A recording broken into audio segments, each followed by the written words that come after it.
The Fabulous 413 podcast is funded by the UMass 5 College Credit Union, dedicated to creating access to financial well-being for local people, businesses, and communities. Insured by NCUA, umass5.coop. Welcome to the Fabulous 413. I'm Khalees Smith. Monty is off being a bailiff, but later in the show, we'll meet punk rocker Laura Jane Grace, who returns to the Iron Horse tonight to bring music and revolution to the Valley. And we'll hear more music in the woods as we take a walk to the grounds of this weekend's Arcadia Folk Festival in Easthampton with Jim Olsen of Signature Sounds and MJ Rappaport, sanctuary manager there. But first, Congress is getting ready to come back to session, not to mention preparing for the next wave of primaries in which Massachusetts will take part. And who's got a front row seat to both, but is out here on a farm tour? Jim McGovern.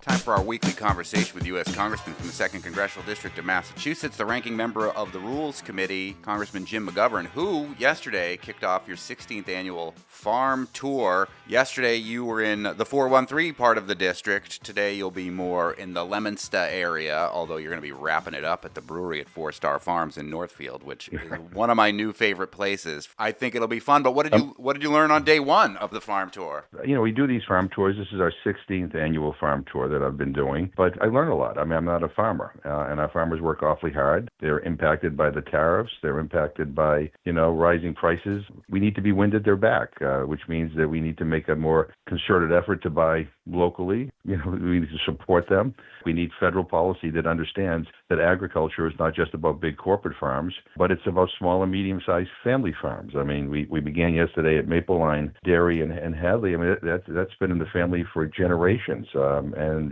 they're incredible. I was able to taste some of the incredible goat cheese from Thomas Farm Dairy in Sunderland. It was unbelievable. We visited Pioneer Gardens in Deerfield, which are producing, kind of basically the plants that, get sold to people all over the country, but also the roofing, the plants on the roof to provide better insulation for a lot of the newer buildings that are being built in New York and, in other communities. And then we ended up at Good Bunch Farm in Shelburne Falls, which was wonderful. I mean, all incredible farms. But agriculture is an important part of our economy. And sometimes people, even here in Massachusetts, don't appreciate that. I mean, in my district alone, I have nearly 2,000 farms. 2,000? Wow. That's way more than I would have thought. But some of them are small. Some of them, are bigger. But people are trying to make a living, and farmers are good environmentalists. They're good conservationists. We want them to not only remain, we want them to thrive. And we want younger people to want to go into farming as well. And we don't have a lot of land in the state that is not developed. So we need to protect this land as much as we can. But I joke with people, I say, I'd last 2 minutes on a farm. It's like unbelievably hard work. But at the end of the day, they can actually point to something that they helped produce. Serving in Congress, I can't always do that. So for all their hard work, they actually get the benefit of a result. So I'm looking forward to today, and I look forward to this every year. Were there any common themes that came up with the different farms you visited? You also visited Marty's Local, which is sort of a farm distribution network that's based locally, that sends farm products out to a bunch of other places. Any common themes about concerns that deal specifically with what you deal with in the federal government? And Marty's Local, by the way, is really wonderful because it enables some of our local farms to be able to distribute and promote whatever they produce to supermarkets and to restaurants, colleges, universities, to hospitals. They aggregate all of the incredible production that happens in Western Massachusetts and Central Massachusetts. So that was a wonderful, wonderful visit. But look at it. The themes you hear are the themes you hear wherever you go, right? Things are getting more expensive. The cost of fertilizer is more expensive. The cost of, operating a tractor is more expensive. Well, then farmers either have to eat those costs or they have to raise the prices. No one likes those choices. And a lot of the dilemma we're in right now is directly related to what we're doing in Washington. I didn't visit this place yesterday, but we heard about a farm in Rutland. The farmer, among other things, produces maple syrup. The equipment that he needed to be able to process the maple syrup comes from Canada. And it was all set, ready to come, but because of what Trump did and the trade war we're now with Canada, that piece of equipment just increased in cost by $25,000. $25,000. So it's like, okay, well, that's on hold for now. Farmers have incredible common sense. I mean, they just figure out how to get stuff done. Our politicians don't share that common sense, unfortunately. And some of the fights that are happening at the national level are totally divorced from the reality on the ground. You know, we're going to probably not get a farm bill, which is a good thing because the farm bill that's written is lousy. It does nothing to help small and medium-sized farms and certainly does nothing to reverse the cuts in SNAP. But hopefully next year, and maybe one or both of the chambers in Congress will change, we can write a farm bill, and one that hopefully supports not just farms in the Midwest, but farms in New England. That's my goal, and I want to have a good relationship with these farmers so they can provide me input and tell me, you know, what makes sense and what doesn't make sense, because I'm not a farmer. And we're accompanied, by the way, by state and federal officials from USDA, from the Mass Department of Agriculture, and Senator Joe Comerford was with us yesterday, and some of the select board members from various communities we visited joined us as well. So to help be wind at the backs of these farmers, it really does take a village, and we all have to be engaged and we have to be involved. Smart of you, though, to end the 2-day farm tour at the brewery as opposed to like going midday one of the days. Right. It really would just kill the rest of the day. Yeah, I think I'm going to probably order a keg and an IV. That's at the brewery at 4-Star Farm in Northfield to end the farm tour. I'm looking forward to it. It's such a great place. Some more news locally in the district. Farmers are some of my favorite people, but maybe tied with firefighters as some of my favorite people. There was good news for the Bernardston Fire Department. Can you tell us what happened with your relationship with the Bernardston Fire Department and their new building? Well, Bernardston needed a new fire department. I mean, the old one they had outlived its usefulness and, quite frankly, needed to be replaced. The problem is that when you're, a town like Bernardston, where do you get the money to do this? The tax revenue is limited. The population is small, but the needs, and certainly the need for public safety and for fire department, is real. I mean, is important. And so, in 2024, we were able to get an earmark for them for $1 million to put toward this, and that coupled with some grants and some local monies, they were able to build this new fire station, which we were at the ribbon cutting, and we were able to celebrate. It's wonderful. They have a great chief. They have a great town manager, but it's a really nice place, and it meets the needs of Bernardston and some of the surrounding communities. That is important. But sometimes we forget that it's not just the big cities that need a working fire department. It's some of these smaller towns as well. And I think we have to have some more serious conversations about how we stem the hemorrhaging of population from Western Mass, because it's just going to make things more challenging. And, I've worked with Senator Comerford and others where we're trying to work with the Driscoll administration to put more of an emphasis on connecting Western Mass, through rail. When you drive through these communities, as I did on the farm tour yesterday, it's beautiful. And I think one of the reasons why a lot of people feel they have to move out is because they work in a place where they have to drive 2 hours or an hour and a half. Sometimes it's like, well, maybe I should just move closer to where my job is. If we could have working and dependable and reliable public transportation, including increased rail, I think that is a game changer. And I could tell you that when I first got elected, Worcester did not have a commuter rail link to Boston. And we were hemorrhaging population, and development in the city was going in a downward spiral. We redid Union Station. We invested in a connection from Worcester to Boston. It has changed things dramatically. In fact, Worcester's population is increasing. And I think that has a lot to do with it. You want communities to be livable. Access to transportation is one of the ways to make that a reality. I'm certainly hoping that there'll be commuter rail from Greenfield to Springfield. Then I could take the train to work every day instead of have to drive the 45 minutes every day back and forth from Turners to Springfield. So it could even mean something for people who already live here as opposed to increasing the population as well. But we'll see. That is, as of right now, not in the cards. We're speaking with U.S. Congressman Jim McGovern, McGoverning with McGovern. There was a big decision yesterday. Meta agreed to pay $18 billion to settle U.S. lawsuits over social media addiction for kids. They've agreed to some terms to restrict teenage use of Facebook and Instagram for 2 hours a day and block all usage from midnight to 6 a.m. What's your take on that decision? My first reaction is that it's a positive decision, and I want to thank our Attorney General, Andrea Campbell, for actually being part of a group of attorney generals to kind of bring this suit forward.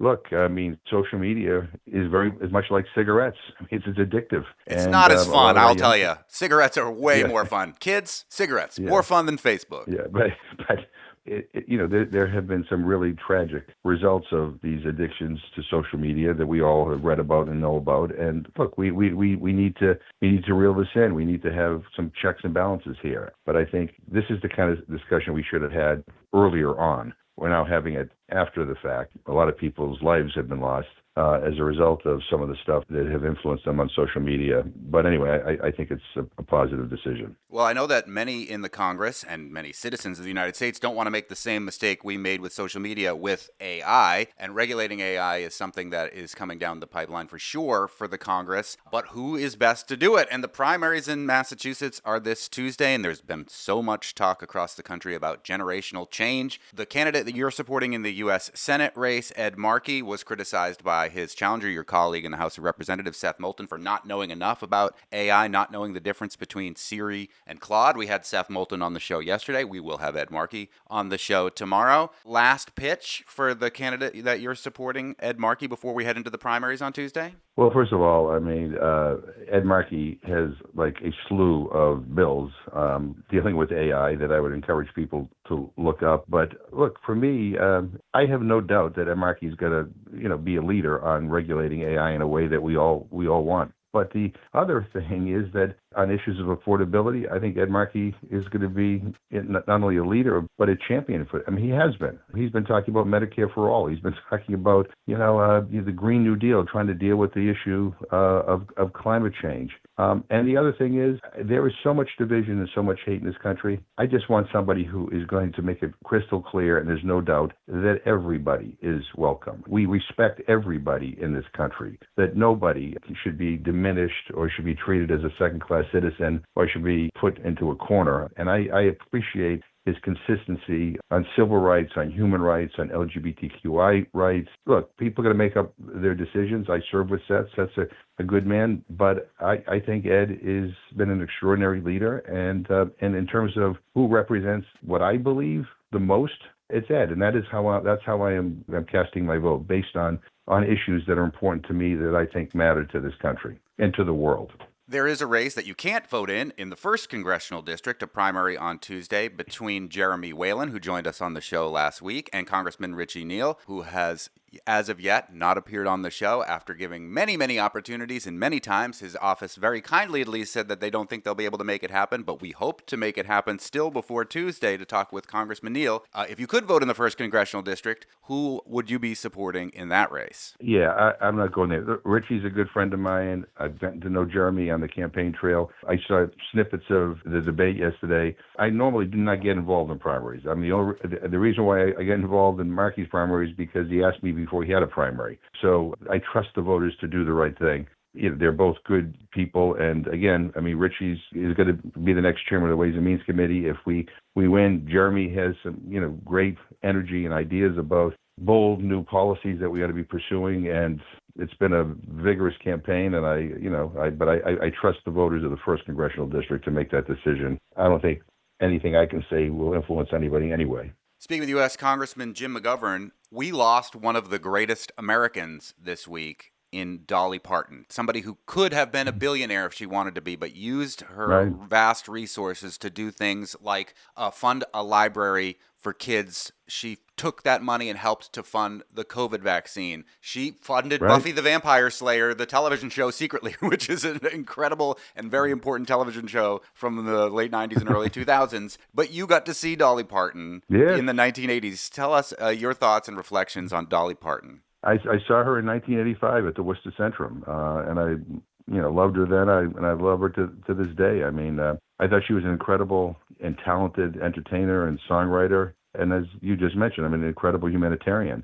I mean, she built Dollywood in the area where she kind of grew up, and employed, tens of thousands of people over the years in a community that really was pretty depressed. And while she wasn't overtly political, you kind of knew kind of way she was, because she didn't pass judgment on anybody. She was a defender of the LGBTQ community. And from every account that I have read or heard from people who had direct interaction with her, she just was a decent, honorable, good human being. we should celebrate good people. God knows we're surrounded by enough bad people, but there are good people. And it's amazing to me how, MAGA is mourning her death, Donald Trump is mourning her death and putting flags at half-staff across the country, and was so beloved by the queer community. She was really unique in that way. I'm kind of jealous you got to see her, but... She was great. I wish my only regret is that was the one and only time I got to see her live. I'm going to let you make have that memory. I'm going to let you make a request for a Dolly Parton song to outro this segment after I ask you our final question. What is giving you hope this week, Congressman? Well, I've been very much concerned about our policy toward Cuba. I have a fear that Trump is itching to try to go to war with Cuba. He's starving the island right now. And one of the things that gives me hope is that there are people in our community who are actually taking action to try to stop that. This weekend, there's going to be this statewide effort, a banner drop all across the state, no war on Cuba. It's going to be on Saturday. You're going to see banners in some of the major cities in the state. And what gives me hope is that people haven't given up, and they are fighting back. And if you fight back, sometimes you'll win. Okay, Congressman, what Dolly Parton song do you want to end with? Well, I don't know whether it's I Will Always Love You or 9 to 5. Pick one. The first one. I Will Always Love You. Do you want to do it from the big... Well, don't ask me to sing it. No, I won't. We'll have Dolly sing it. Yeah. U.S. Congressman from the 2nd Congressional District of Massachusetts joins us each Thursday. If you've got a question for the Congressman, you can send it to us, and we'll ask him. thefab413@nepm.org. Have fun on the rest of your farm tour. Have fun at 4 Star Brewery in Northfield this afternoon. We'll talk to you next week. All the best. Thanks.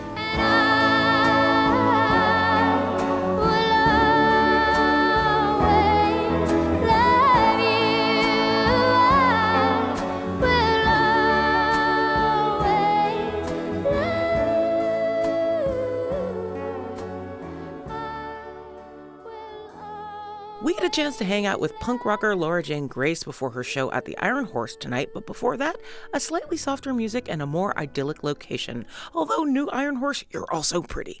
We get ready for the Arcadia Folk Festival with Jim Olsen of Signature Sounds and Sanctuary Manager MJ Rappaport. You're listening to the Fabulous 413 on 88.5 NEPM. The Fabulous 413 podcast is funded by Northeast Solar in Hatfield, dedicated to custom solar installations, electric vehicle charging solutions, and reliable long-term system support. northeast-solar.com. Breaking news here at Arcadia Wildlife Sanctuary. Toad rescued from mower. Oh yeah, we had a beautiful American toad, and it will go on to live another day. Yay. There's so many of them out here, and they're the cutest. And you do a big reptilian event here, the first time those type of creatures want to emerge. Yeah, I think you're talking about our Big Night celebration, which is an acknowledgement of this really magical thing that happens the first warm night of every spring, where the rains are really coming down, and you'll see a massive migration of salamanders, wood frogs, spring peepers that go from where they were hanging out under the leaf litter all winter and from streams into vernal pools where they breed. So you come up in the nighttime and watch them all emerge? Our Big Night event is more of a family-friendly celebration that's tailored at younger kids who can come and learn all about the amazing creatures that hang out in vernal pools. So we've got fairy shrimp, we've got tons of salamander spawn, we've got all kinds of really fascinating things going on in the vernal pools that children can learn about, and families too, through a series of really wild, sort of avant-garde, interactive plays and activities. It's great stuff. That sounds fun.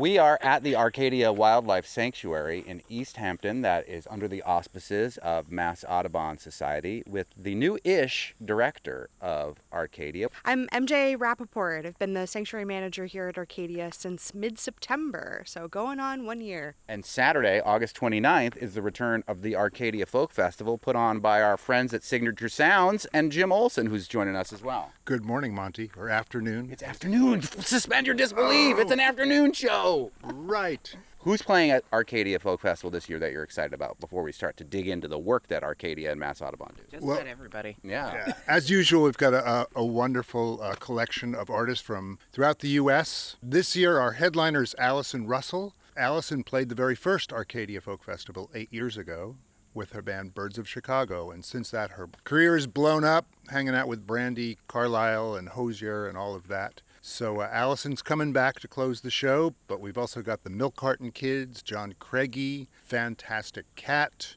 Caitlin Canty will be here, Lisa Bastoni and Sean Staples will be here, the Hilltown Ham Hocks, very fun new string band. Well, now, I haven't even heard of them yet. Yeah, well, you'll discover them. Lexi Weege, Hubby Jenkins from the Carolina Chocolate Nice. Drops So psyched.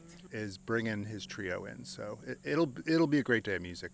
If you've never been here to the Arcadia Folk Festival, it's fun because it sprawls around the whole campus of Arcadia, but feels integrated into the wildlife sanctuary nature of it all. You, MJ, were asking me if I had been here and gone through the campus, and I said only to go see like a concert in the middle of the woods with like a tiny little sound setup. That's the magic of it. It's such a wonderful little fest. It's 9 hours long from start to finish. Yeah. Unlike the Green River Festival, now it's like 50 days long. Well, also- Solid sound, enough, Wilco. Oh my God. And another really cool, like, impressive thing about the festival is that it's like 9 hours long with hundreds and possibly 1,000 people coming through. And over the course of that 9 hours, they generate one bag of trash. Yeah.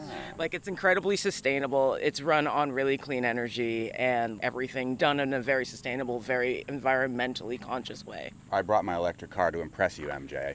It's also We like love to your hear it. your car. It is the car that I drive all the time. Sure. Yeah, all the solar is generated by our panels on site, and that's what fuels the electricity for the festival. We're hoping to sort of model what a sustainable event could look like at this scale. Shout out to our friends at the Garlic and Arts Festival who've been doing this before it was cool with the whole one bag of trash big festival weekend thing, so I love that. Oh, for sure. And if you're hearing a little bit of mowing noise in the background, that's our diligent property team getting the grounds ready. We have an incredibly beautiful pollinator meadow. That's They're apologizing for mowing during a radio interview. It's okay. This is the kind of in situ thing that we like to do. For real. I saved a toad. Jim, talk about the vision of wanting to team up, or how Signature Sounds teamed up with Arcadia to make this festival happen 8 years ago. Peter Hamlin, who's been our production director all along, struck this idea with Jonah Kane, who is the director of Arcadia before MJ started. I think Peter's kid was coming to summer camp, and they got talking about this idea. It's such a beautiful setting, and this idea of zero waste, plant-based food, solar-powered folk festival. At the time we were doing Green River, which was such a huge undertaking, and we were trying to do all of that as best we could, but impossible to do solar power on that scale or anything like that.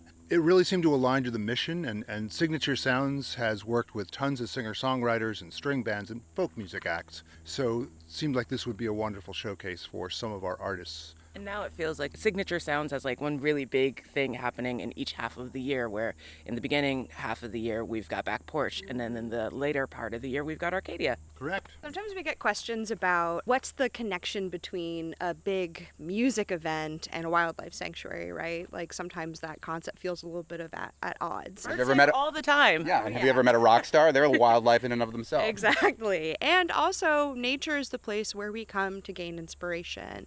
Arcadia Wildlife Sanctuary has a long history of integrating the arts into nature and vice versa. How do we learn to be better stewards of the natural world except by having these opportunities to really connect? So part of the Arcadia Folk Festival that really speaks to me as a lifelong musician is the opportunity to bring people onto our campus who have never been here before. Maybe they'll hang out, find a new trail, get down to the river, see a great blue heron or an osprey or an eagle, and really gain something important and profound from that experience and keep coming back either here or other wild places. Well, we're standing in the parking lot right now. Let's go check out something cool since we are at a wildlife sanctuary. Into the woods. Yeah. You know, I think one of the most common comments we get from audience members is, I didn't know this was here. This is beautiful. This seems like the Northeast Kingdom of Vermont. And yet it's right here in Western Mass, right in your backyard. Yeah, right in Easthampton. I can't tell you where, but buried in these pollinator gardens are at least 2 clutches of snapping turtle eggs, which I am chomping at the bit for these little guys to hatch. When do they usually hatch? I think incubation is maybe like a 2-month process, but I'm a bird guy more than I am a reptile guy. So, but they were laid a few months ago, so I'm hoping it's any day now. Maybe it'll be today. We've got a fossilized plate of dinosaur footprints. Whoa! Yeah. Similar to those that you can see at the dinosaur footprints in Holyoke along the Connecticut River. Just speaks to the geologic past of this place. Here we are at Arcadia underneath what was once an enormous glacial lake which probably went hundreds of feet above our heads. I looked up when you said lake, and I was like, it's not there now. It feels a little dry, doesn't it? But you'll see that there are no rocks really out on the trails. It's just fine soils, pretty flat grade. That's because where we are is the basin of the lake, and it's all sediment that fell through that glacial lake over hundreds and thousands of years. So you'll see that, and that's why we have things that are pretty fun for our preschoolers and summer campers, like our clay pits, where kids really explore. Is summer camp still going on right now? Or? Not anymore. It ended last week, and it's very quiet out here as a result. So we're sort of missing those voices. Behind me, I'm seeing a sign for the All Persons Trail. When did your accessible trails come along, and how important was it to put them in? I believe that our All Persons Trail, or APT, went in, I think, 10 years ago, and I think it was one of the first in the Mass Audubon system. Mass Audubon and Arcadia have a big focus on accessible programming, so our All Persons Trail is about 0.8 miles. It's a flat grade. It goes by vernal pools, by our big field where actually you will enjoy the Arcadia Folk Festival. And it's nice flat grade, accessible by any kind of mobility device, and there's some interesting features along the way, so you can immerse yourself into nature. Cool. All right, we're going down the Tulip Tree Trail, which passes by the Arcadia Art House, which has been offering weekend drop-in free art experiences for about 10 years. This year we're open on Saturdays 1 to 3 p.m. Anybody who comes to the sanctuary is welcome to enjoy the art house. Is it going to be open during the festival, which is Saturday, August 29th? The house itself will not be open, but the art house crew will be out here in full force, rolling like 10 volunteers deep, maybe a little bit more. Everybody's trying to get free tickets to see Olsen Russell. Making some pretty remarkable crafts out here at Arcadia Wildlife Sanctuary. What's your volunteer force like? I mean, every place like this has their own army of volunteers. What's yours like? It's a great question. We really can't do this work without a pretty impressive volunteer group. We've had volunteers who have worked here for decades, folks who have been involved in various capacities. So people have been volunteer stewards of education programs. We've got folks who have been helping on our property crew. This year we had a big team of wildlife monitoring volunteers who are helping me keep track of all of the eggs that were laid in our nesting boxes all around the meadows. We've got volunteers of almost every description, and we're so grateful for those folks. And at the festival, what's our volunteer standing like? It's like hundreds of people. I believe we're at 165 for the festival this year. Signature Sounds has an incredible crew of volunteers for all the things that they do, so shout out to all those folks. So here's the art house, and we're hearing katydids, crickets, grasshoppers, that sound of late summer. We're hearing a chipmunk also. Birds are pretty quiet this time of year, but I'm excited for fall migration. The house looks like Ralph Waldo Emerson might have lived here. There's a famous story about how there used to be a giant pot-bellied stove in the middle of the art house that they had to really muscle out of here to make the space usable. And that extension, I believe it was Wright Builders who put that together. And they are a sponsor and will be tabling at the festival. There's a giant blue colored pencil outside the art house. Is that usable? I haven't tried, but maybe if we get a really big piece of paper. Jim Olsen from Signature Sounds, who puts on the Arcadia Folk Festival, which is happening here at Arcadia in Easthampton on Saturday, August 29th. You mentioned that the food here, it's different than other festivals. Is it vegetarian, vegan? What level of plant-based food are we talking? It has been fully vegan in the past. This year we're introducing slight variations to some vegetarian vendors, but still mostly, almost entirely plant-based. Whose vision was that to make the festival be mostly plant-based food-wise? Well, both Jonah Keene and Peter Hamlin were vegans. It was their idea mostly, and just because no other festival that we know of has ever tried it. Yeah. Just to see what could be done, and it was successful. People you can't go vegan for 9 hours. You got to work on yourself. Exactly. Yeah. Every one of our vendors will have a lot of vegan options as well. A few may have some sustainable, local, ethical dairy and egg products as well, but the vast majority of what you'll see at the Folk Fest is going to be 100% vegan. MJ Rappaport, you're the new-ish director here at Arcadia. Tell us where you came from before this. Yeah, before my time here as the manager of the sanctuary, I was working with an organization called American Farmland Trust. Oh, we know that. I was their New England communications manager, and before that I lived in Flagstaff, Arizona for about 7 years, where I was working for a whole bunch of river conservation nonprofits, water treatment organizations, the Northern Arizona Audubon Society, and finishing up a master's degree at Northern Arizona University, where I really looked into building sustainable communities, science communication, ecology, and sort of bridging the gap between the technical world of science and conservation and communicating and engaging with communities. Here we are in this climate crisis, right? How do we get from point A to point B? How do we see ourselves through? And a lot of that is involved in building community power. So events like the Folk Festival, it's not just like a fun day outside, right? Like, this is how we meet each other. This is how we get engaged. This is how we start to build connections that will really be sustaining across the board, both for organizations, but also for ourselves. So it's a lovely synergy of a lot of my passions, and also especially music. I've been a classical musician since I was a young child. Wow. So it's very Are you going to do a pop-up set somewhere? Oh, I don't think so. Sometimes you can see me hanging out in the back of some klezmer shows. I've got my viola and I'm trying to be in the shadows on stage, or you can catch me performing with the Pioneer Valley Symphony Orchestra on a pretty regular basis. Yeah, there's a great local music scene here for people who play acoustic instruments. What brought you from Arizona to here in Western Mass? Yeah. How's the humidity treating you? By the time I left Arizona, I was really ready to never hear people talk about the dry heat ever again.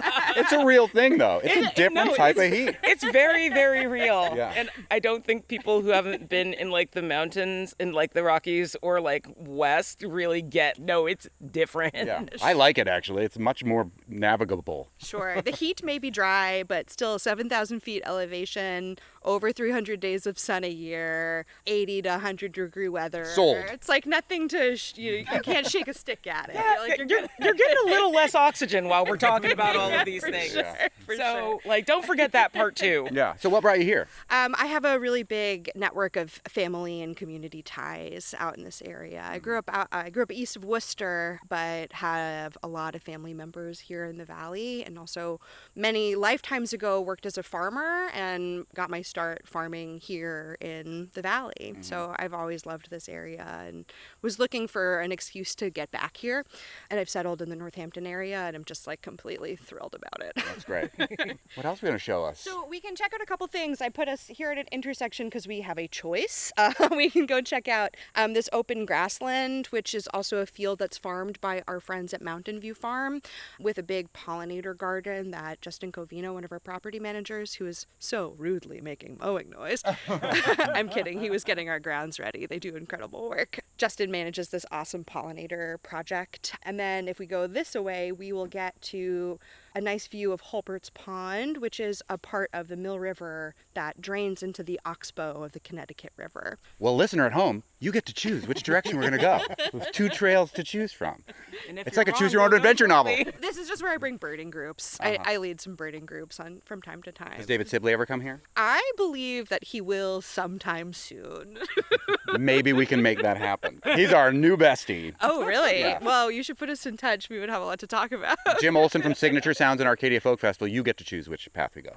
I would like to go to the left. That is the path towards the pond. That wasn't a political statement necessarily. Yeah, that's right. But I don't think it could get much more left for a festival than a vegan solar-powered festival at a wildlife sanctuary.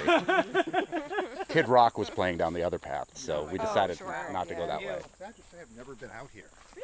Yeah, this is good for you too. You know, it's more relaxed. You're probably so busy during the days of the festival that, now you can just enjoy it. Yeah. Has Arcadia always had 2 stages, or was it more concentrated in the early days? We've always had 2 since the beginning, but I think in year 2 or 3 we started the In the Woods stage. So we actually technically have 3 stages, although In the Woods is not a stage per se. It is a performance area. It's one of the most popular things about the festival is we have this gorgeous location down by the river. You short walk through the woods.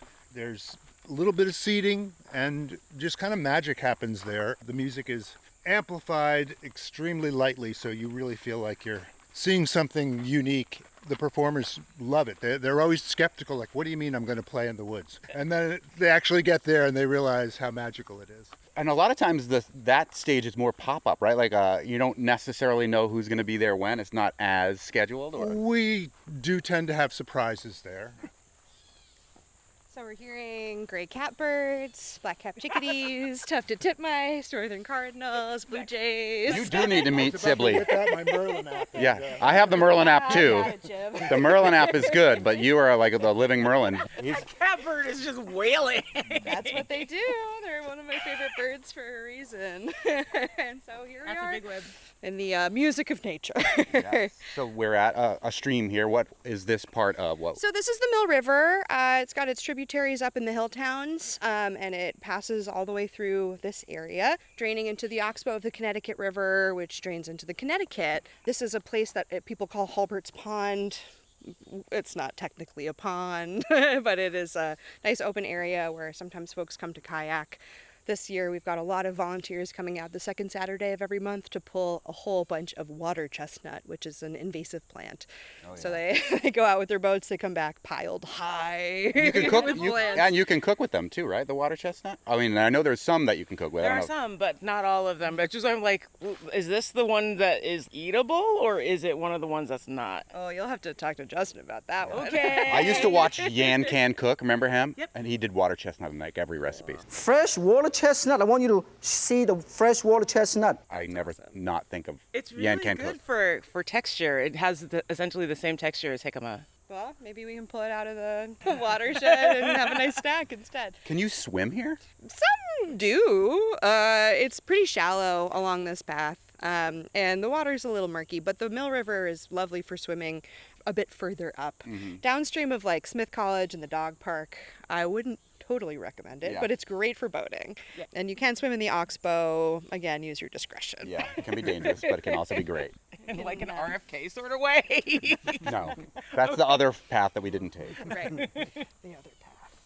So this path that we're on will connect with a fern trail, which goes along the riverway. It takes us to the Arcadia Observation Tower. Then it connects with, I believe, the trail where the In the Woods stage is. So we'll come across it on the other side. If we come to Arcadia, either for the festival or for other times, there have been years past where, you know, everybody knows where there's a heron's nest and you can watch the heron. What can people come here, especially birders, I guess, and pretty much be guaranteed to see around this time? I always like to make it clear there's no guarantees, but if you're patient, you are sure to see something.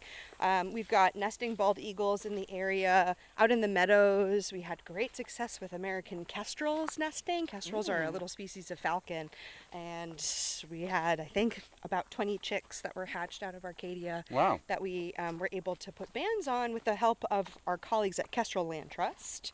They were a good organization to ban kestrels. Yeah, it's sort of in the name. I didn't know that was part of what they did. I thought they preserved land. Why they're getting so much land? Yeah. Well, I mean, the kestrel is an incredible grassland indicator. It needs open grasslands for hunting. And so when we think about land conservation, we think about the habitat types that are most threatened in Massachusetts. Grasslands are really an iconic habitat that needs to be protected. So here at Arcadia, of our 725 acres, a large majority of those are our open grasslands, which is pretty remarkable. So we have bobolink, which is a threatened species. Yeah, we learned that from Sibley too. He was like, don't mow till July, save the bobolink. Don't mow till July and save the bobolinks. That's exactly right. You can see through the woods, the observation tower. So people can climb that tower? They can. What do they observe when they're up there? Well, it's a spiral staircase that brings you to a lovely view of this open wetland. So looking down from above, you can see nesting Canada geese, of course, as well as a whole host of other water-affiliated birds. So you'll get kingfisher, osprey if you're lucky, the perennial great blue heron. Not so perennial. They migrate out of here in the winter. I was really excited when they came back. They'd kind of been chased out of the area by the eagles. Oh, you heard the saga. I lived through this saga. Yeah, I remember my kids when they were very young were brought out here on a field trip to see the nesting blue heron, but not so much anymore. Well, there was a heron rookery, and then I've heard two versions of the story. One, from a very credible source, was the herons were here, they had a rookery. Then great horned owls came in to nest in the area. Great horned owls will predate on the heron young. And then bald eagles took up residence chasing out the owls. So interesting how these things happen. Yeah. Well, that's cool. I love this observation tower. I didn't even know this was here. Oh, welcome to Arcadia. It's one of our signature features. Can we go up it? We can? Yes. Jim, are you scared of heights? You gonna go up? Nah, I can do that. All right. Ooh, I like this. The tower also has the markations of where different flood heights have been over the years. So we see the flood of 2011 looks like it's only about 2.5 feet off the ground. The flood of 1984 looks like it's about 6.5 feet off the ground. And the flood of 1936 is much higher. That's where I'm standing now. Probably 15 feet off the ground. Here we go up. Let's jump up and down and see what happens. No, Please don't. I won't. Oh, wow. This is wicked cool. Yeah. I love the little cutouts for shorter For short people, yeah. Look like spy holes down there. Trevor Chalmers, one of our property managers who's been with us for, I think, 11 or 12 years, rebuilt part of this tower and put these little windows in on purpose. So the little kids can see. younger folks are able to get a good view, too. Shout out to Trevor, probably the hardest working person for the Arcadia Folk Festival. Before, during, and after. I also love... Sorry, I'm far away. The roof on this is clear, allowing like sunlight to come through too, which really gives you much better perspective. It lets you see better, weirdly enough, when it's coming in from the top. Yeah, for sure. Yeah, and I love the bird's eye view. Sorry for the cliche. No. Some cliches are good for a reason. Yeah. But I've seen some pretty awesome stuff up here. Like I've seen black and white warblers right at eye level because we're up here in the canopy. Right now we're hearing a bunch of eastern wood pewee. I heard some eastern phoebe, and I'm crossing my fingers for a kingfisher, but we'll see what happens. Did you ever see any like bear or moose or anything like that? Someone reported a moose last year in the area, and we do get calls about bears on our grounds. People just want to let us know, which is lovely. But we've got fox, we've got just an incredible number of deer, porcupine, beaver, river otter, bobcat, all kinds of really wonderful mammals make their homes here. The moose lives on the other side of town. It does. It lives off of Line Street at the base of Mount Tom, basically. Oh, I've never seen a moose in the wild. Well, you mentioned Arcadia, where it's located here in Easthampton, and we bridge the border between Easthampton and Northampton. Something that's really unique and important about this area is that here's a wildlife sanctuary sandwiched between the downtowns of Northampton and Easthampton. So a pretty developed part of the area, and here we have all of these acres for wild things to either make their homes or have a really important place to rest as they stop over either in migration or from one sort of wild area to another. So it's a really critical connector of habitat, which is a really important feature. Can people just come and walk the trails of Arcadia during, I guess, off business hours or whatever? Sure. Yeah, we're open dawn till dusk. The trails are open dawn till dusk. If you're here between the hours of 9 and 3, check in at our visitor center and say hey to Devora or Peggy or whoever is working the front desk. Sanctuary admission is free for all Easthampton and Northampton residents, as well as Mass Audubon members. Distracted by a bird, as is my way. A lovely American goldfinch. And admission is also free for WIC, EBT, card holders, connector care card holders, Massachusetts Indigenous people, active duty military, and a couple other categories. But either way, we'd love to see you if you come on by. Going back down the observation tower here at Arcadia, getting ready for the Arcadia Folk Festival, Saturday, August 29th here in Easthampton. Allison Russell, Milk Carton Kids, John Craigie, Fantastic Cat, Hubby Jenkins, Caitlin Canty, Little Roots. And Monty, unlike Green River Fest and other festivals in the region, our track record of weather is perfect here at the Arcadia Folk Festival. I'm jinxing it totally right now. We'll get Dave Hayes the Weather Nuts blessing. 7 years, 7 beautiful days. Could it happen again? We'll find out. I should mention we have 4 miles of walkable trail. Go through a bunch of different beautiful habitats. And there's really something for everyone. Even my wife might want to come to this. She's going to hear this segment and be like, why don't we go to that? I'm like, well, I go to it usually without you, but now that you know that there's all these trails here, maybe you'll come. The guided bird watching is what interests me most. Does that happen during the festival? No, but throughout the year, right? Yeah, and this year we have a new ticket tier. We've got a Songbird Pass, which exists really to allow people to show their support for Arcadia and Mass Audubon's work. It comes with some nice perks like merch and seating area, but it also gets you a free program of your choice between September and December.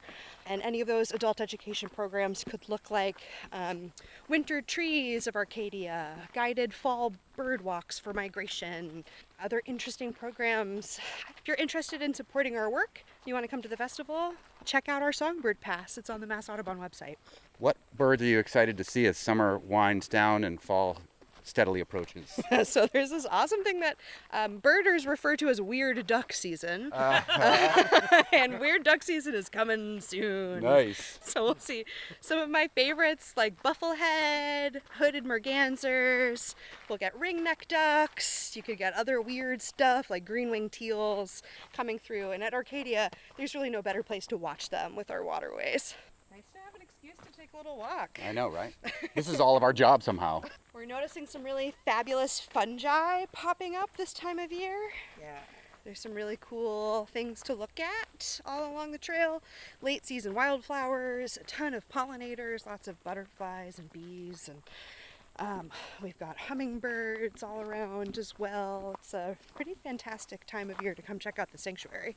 It's a weirdly specific question, but do you get ghost pipes here?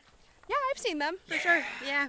What are those? So ghost pipe is this fungus that looks kind of like a pipe, but it's like totally white, and the way that their spores work is like entirely wrong, and they glow in the dark kind of. They Whoa. phosphoresce. Yeah, it's this really weird situation where it's a plant and fungus partnership. Yes. So the plant is completely white, which we think about plants, they need to be green so that they can photosynthesize because it's the green of the chlorophyll that lets them make their energy. This super white plant, not the same situation. So it's its fungal component that helps it gain nutrients from its surroundings. And I think it maybe parasitizes on other plant roots. Yes. It's a super weird situation. But they're super pretty, and they're... Oh, got a there's gar- this garter snake. Little garter snake crossing the path in front of us. Now we really need RFK Jr. Not a paid actor. Also, it's impressive the amount of walnuts that we're kicking about on this trail here. Oh, yeah. Some happy trees. So MJ, you think this will lead past the In the Woods stage? I hope so, Jim. Are we lost, MJ? Oh, come on. We got a trail marker right here. this whole time. Okay, good. Here we're at the intersection of the old trolley line trail and the Fern and River trails. You can see across the river that big cement structure. This used to all be part of the trolley line system, and I've heard that there was some kind of entertainment park here. Wow. 80 to 100 years ago. And that's why this whole thing is kind of flat, and there's a bunch of new trees that have grown up. You could take a trolley from Northampton to Easthampton and get straight- entertained on the way? I think it went straight through, something like that. So, in a sense, the folk festival is perpetuating that tradition. We need to bring the trolley back. No, we don't. I love trolleys. I mean, yes, but not in the woods. And I think this brings us close to the area where the Underwood stage is, but we'll all find it together. Just keep walking. So this may be where the wood stage is, right? Getting kind of close. Well, I think over. Felt like a nook when I was here. yeah, and there's also benches to sit. Oh, yeah, and, right. And so I think it'll make itself obvious when we get to it. There's a bench This there, does but I look- don't think... Yeah, this does look like it might be. There's benches. Yep. This is where the magic happens. Oh, yeah, I think I just came at it from the other angle. It's good to go forwards and backwards sometimes, just like we had to do to get here. Who's doing performances at the Woods stage, Jim? Well, this year we're working with the Iron Horse. Heather Maloney is teaching a songwriting class, Wow. along with Don Mitchell from Darlingside and Kamaya Diggs. And the students are having a student concert to start the day here, early in the day, starting at 11 a.m. And then, let me see if I remember it all. I know Caitlin Canty's playing out here. I know Fantastic Cat is playing out here. And a special guest.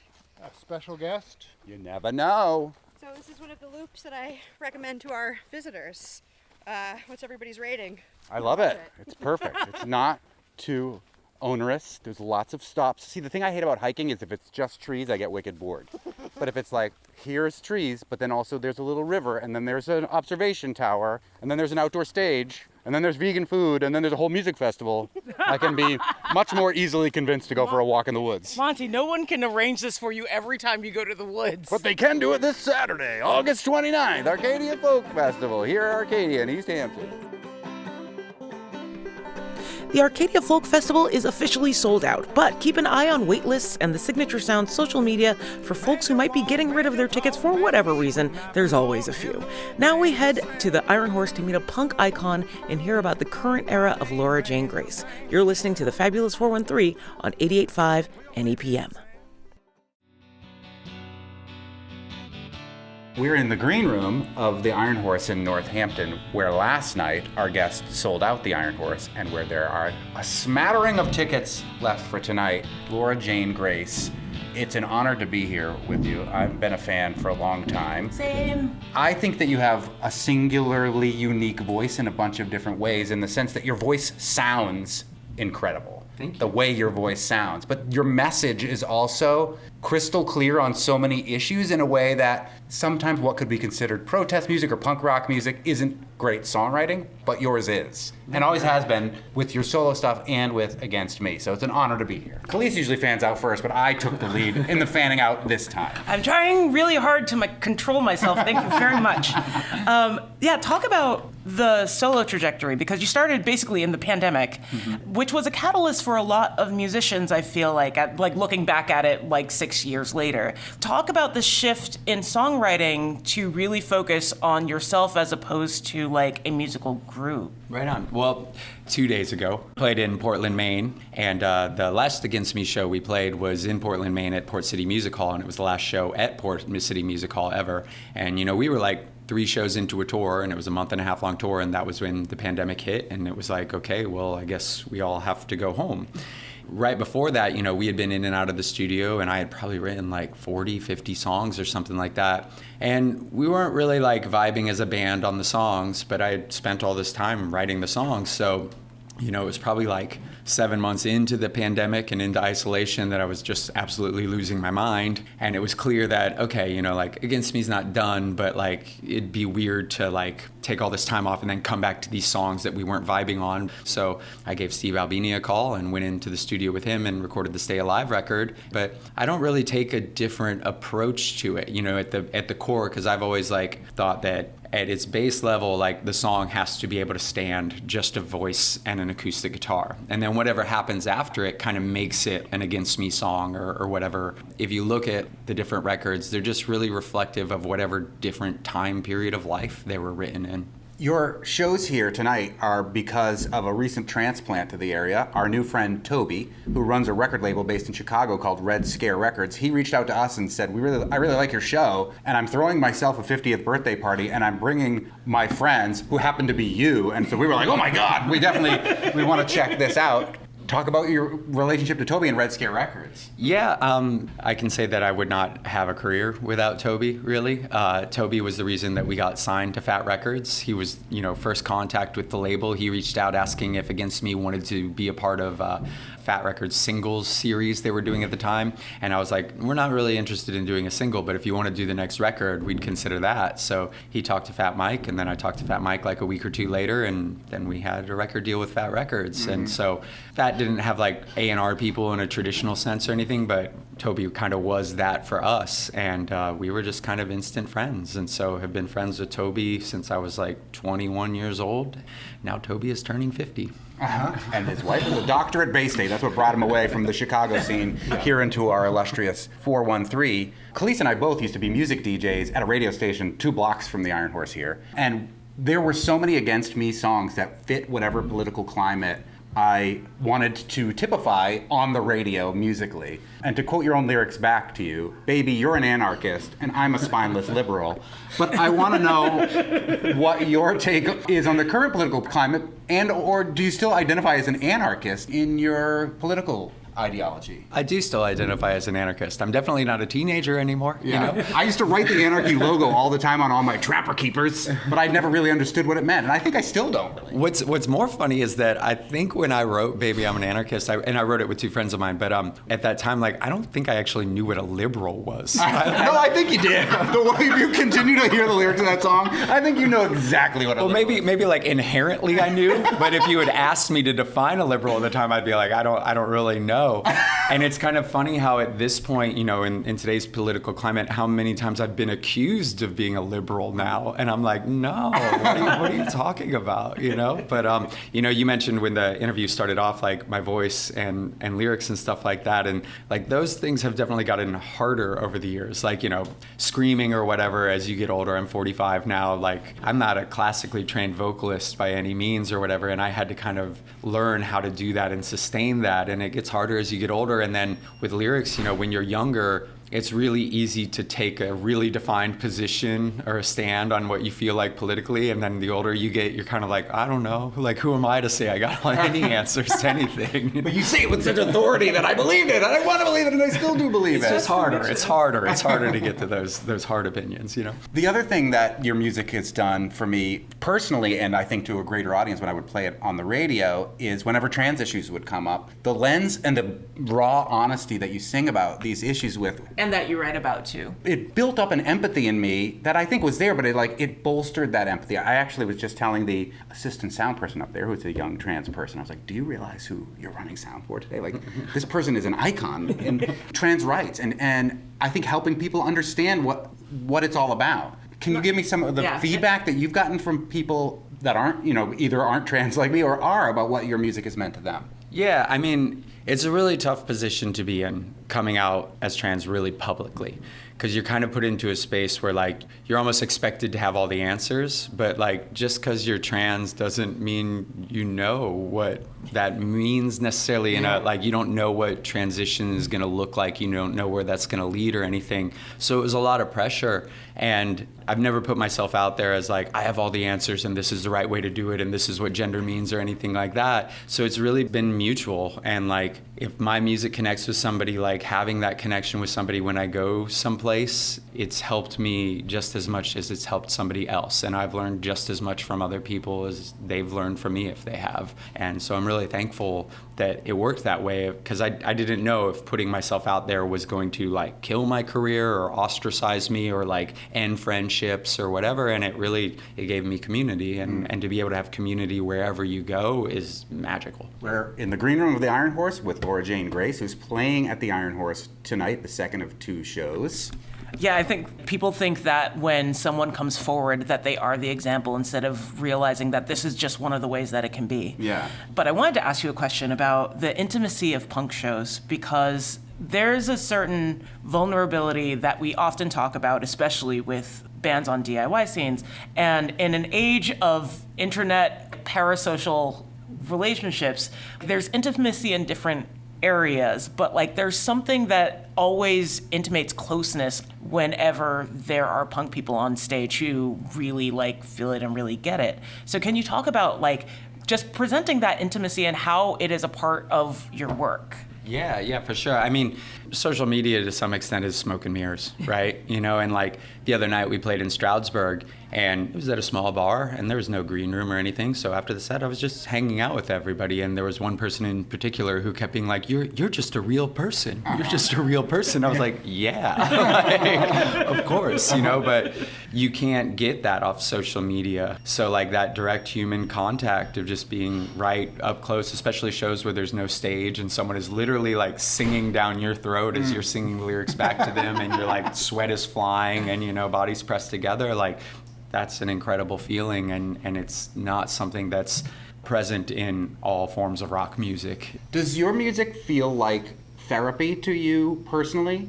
Or does it feel painful for you to have to sing about the things that you are going through? Because you are, as I mentioned, very raw and honest in so much of what you put out there. There's 2 different sides of it, right? And the writing and the recording part of it, I would look at as like more the therapy part of it. And I mean, there is the cathartic part of getting up on stage and singing the songs and everything. But once the record's kind of released and it kind of becomes everybody else's as well, there is a level of detachment that happens then. I do get bummed out sometimes like explaining songs to people, because I do like the idea of like adapt it to what you want it to mean, you know, like, and I don't want to take that away from you by telling you exactly what it meant to me. Once it's out there, it kind of becomes external from you.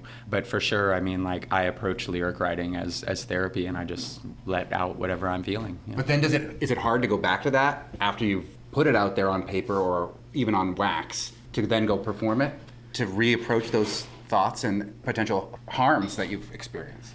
Well, it's interesting because, like, especially at this point, because I've got like, you know, a dozen plus records or whatever, that there's some songs from like, you know, early Against Me songs or whatever that maybe I don't connect with anymore. But then like X amount of years later, like I'll find that I do connect with them again, and just in different ways. And I kind of like, I look at those songs as like, okay, that was a well-written song, because like the meaning of it is not only able to be changed for other people, but it changes for me, and it adapts and is still relevant to my life, not because it, for the exact reasons that it was relevant back then, but for new, real reasons for now. I'm always thankful and stoked when that happens.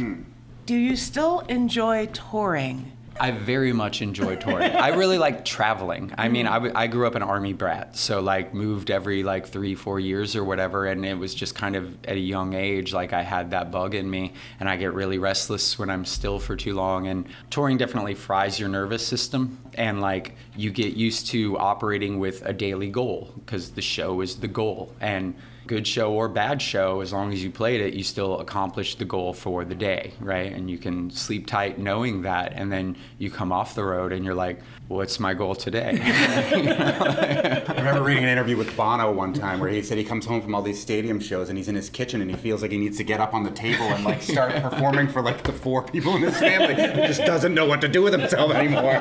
We're with Laura Jane Grace in the green room of the Iron Horse, where she'll be for the second night in a row. A smattering of tickets still left for tonight. Have I been saying against me wrong all the time? Because I've always said against me, but I've heard you now say twice against me. So what's the correct way? Is it emphasis on the me or the against? Against me or against me? Well, I can tell you the origin of the name Against Me. You know, now you said it like me. Now you're for me. Now I'm paying attention to how I'm saying it. So, but obviously, like I was 17 years old when I started playing under the name Against Me, and it wasn't something that I thought would last. It was a bedroom project. Just recorded some songs on a 4-track when I was still living with my mom. You know, looking back on it, I can see very much, you know, the teenage angst of feeling like, oh, the whole world's against me or whatever. But there was a Kids in the Hall skit.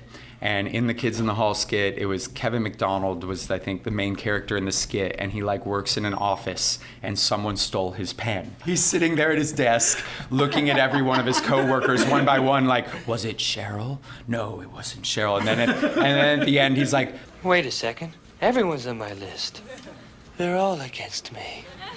That just stuck in my head, and I like recorded it too with a microphone to my TV and sampled it, and that's where the name came from. I love that even more now. I love the Kids in the Hall. I know the sketch you're talking about. I also know the sketch you're talking about. I would come home every day from school and watch the Kids in the Hall. Yeah. Talk about the power of using expletive, because it is a powerful tool in language, in lyric, and not everybody uses it. Not everybody uses it well. And not everybody can use it, including us, or else we get in big trouble. But like there is something powerful and visceral when expletive is used well in song. It's self-satisfying. It really is, to throw the F-bombs in there. You know, like there's something about it that just like, it's gratifying. And I didn't realize it starting out with songwriting the way lyrics work, but if you write a line and you're like, well, I like the melody of that vocal line, but I don't necessarily like the lyrics. Like, let's say it's Mary had a little lamb. That's 7, right? That's 7 consonants. So if you wanted to replace Mary had a little lamb, you got to come up with a phrase that is 7 consonants long.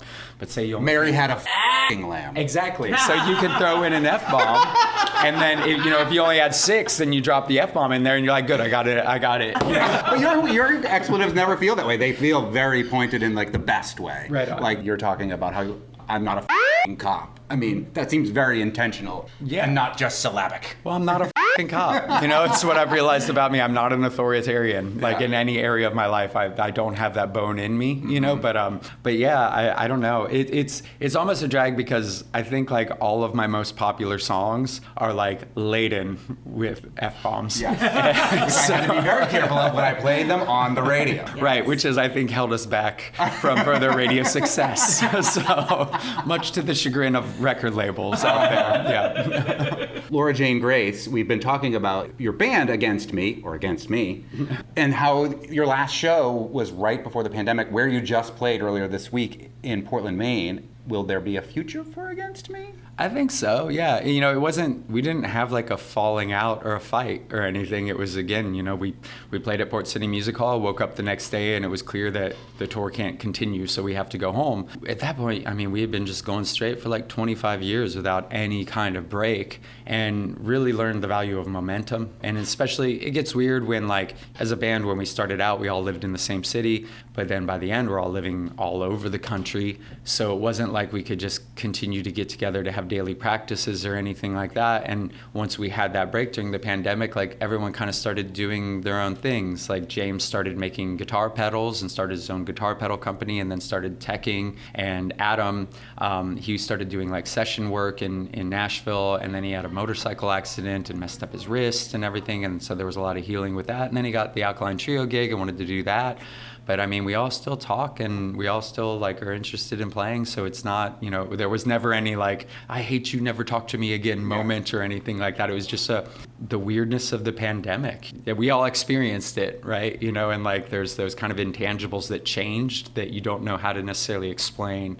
And then all of a sudden time started moving really weird where you're like, oh my God, it's been 6 years, you know? I need to tell you how much I appreciate the song Wearing Black to the Pride Parade, because that's absolutely me. But is there any genre of music that ever compelled you as much as punk? You know, like I got into music in a strange way. I mentioned that I was an Army brat. So like my formative elementary school, middle school years, I was living in Italy, and there was no MTV over there, and there was no radio. I mean, there was Italian radio, but it wasn't like Top 40 US or anything like that. So I would buy records based off of like, does that album cover look cool at the military PX, right? So my first cassette was Def Leppard, Hysteria. I also had that. I love that. I think this is the first record I bought with my own money. Yeah, got a Walkman, and I got Def Leppard. And then, you know, but I was really like, I loved Paul Abdul, I loved MC Hammer, I loved New Kids on the Block, and I loved Guns N' Roses, and I loved U2, and I loved Skid Row. When I moved to the US, it was right when Nirvana took over, and I would credit Nirvana as my gateway into punk, even though I didn't realize that was what was happening, you know? But it was really more politically that I connected with punk. I had like a really formative experience when I was like 15 years old. I got arrested, got beat up by a bunch of cops, and I got charged with a couple felonies. And that was when I looked away from the nihilism of punk rock, which was initially attractive when you're young and you think you won't live past 27 or whatever. And I didn't have words for like the inner experience I was going through at the time, you know, and I certainly wasn't in a place where I could accept things about myself. But the spaces that were offered through punk rock of like, you know, no homophobia, no sexism, no transphobia or whatever, like drew me towards that of thinking it was a safe place. And there's a lot of bad that you could say about punk that in some ways it's just a recreation of high school, some of the scenes or whatever.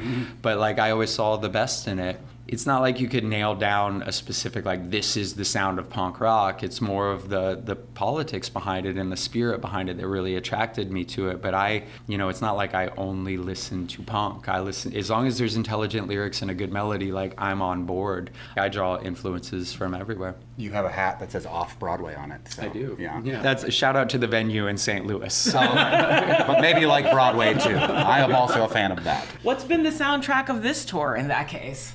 The soundtrack of this tour, let me think. I've been listening to the new Riley Downing.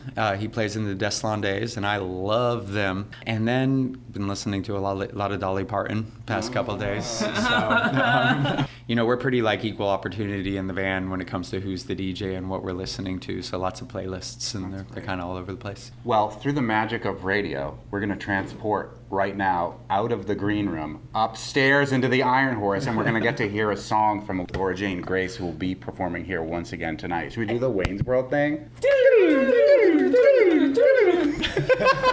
Now let's do the Scooby-Doo ending. I would have gotten away with it if it weren't for you meddling kids.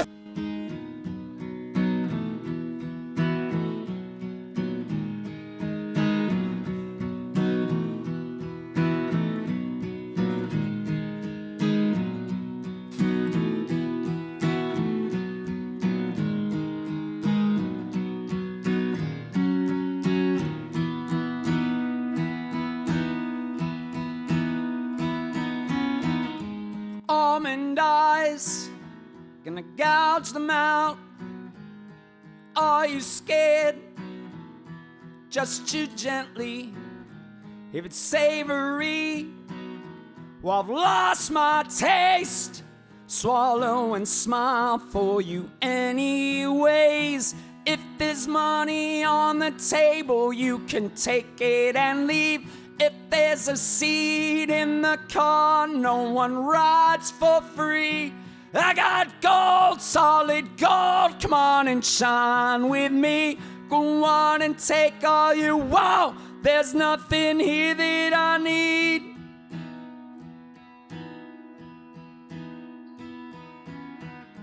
Lost my mind, gonna play for keeps. Will you pony up? Choice is obvious, baby, you're so cool. No blitzkrieg, damn strategist, refined mercenary. If there's money on the table, you can take it and leave. If there's a seat in the car, no one rides for free. I got gold, solid gold, come on and shine with me. Go on and take all you want, there's nothing here that I need. But I want you to want me. I want you to need me.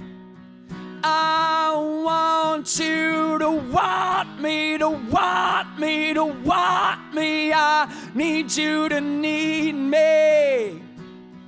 I want you to love me